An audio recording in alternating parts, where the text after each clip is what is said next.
আসসালামু আলাইকুম রহমতুল্লাহি বারাকাতু। যদি ইংরেজি শেখার জন্য আগ্রহী থাকেন তাহলে এগুলো ছাড়া আপনারা ইংরেজি শিখতে পারবেন না। এগুলো হচ্ছে অত্যন্ত গুরুত্বপূর্ণ একটি বিষয়, যা সব সময় এগুলো ব্যবহৃত হয়। এগুলো প্রয়োজন সবার জন্য জানা অত্যন্ত গুরুত্বপূর্ণ বিষয়, ঠিক আছে? তো এগুলো সবার জন্য জানা থাকতে হবে। তো নিয়ম হচ্ছে এগুলো কার কার সাথে ব্যবহৃত হয়ে থাকে সেই টপিকটা আজকে আলোচনা করব।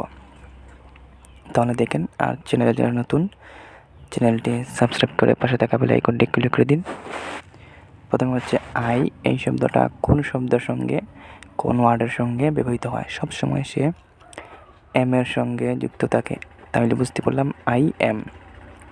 তারপরে হচ্ছে ইজ, ইজ তিনটি শব্দের মাধ্যমে যুক্ত থাকে, সেটি হচ্ছে he is, she is, it is.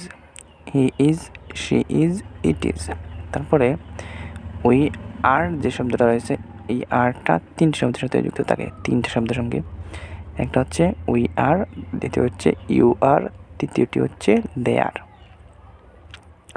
তারপরে এই লেফট সাইডে দেখেন আই রয়েছে, আই শেল উইল। এই শেল উইল দুটি শব্দ রয়েছে, আই সাবজেক্টের সঙ্গে ব্যবহৃত হয়ে থাকে। We shall, we will. তারপরে হচ্ছে উইল, শুধু উইল শব্দটি, he will, she will, it will. তারপর হচ্ছে ইউ উইল, দে উইল। এই উপরের তিনটা ছয়টা সবসময় এই সাবজেক্ট অনুযায়ী ব্যবহৃত হয়।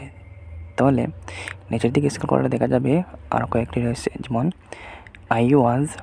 ওয়াজ শব্দটা শুধু ব্যবহৃত হয় অনেকটার সাথে। দেখেন আমরা কী কী দেখি, আই এর সাথে ওয়াজ, তারপর হচ্ছে হি ওয়াজ, শি ওয়াজ, তারপরে হচ্ছে ইট ওয়াজ, তারপর হচ্ছে we are, we are, we are, you we are, they we are, I have, you have, he has, she has, it has, we have.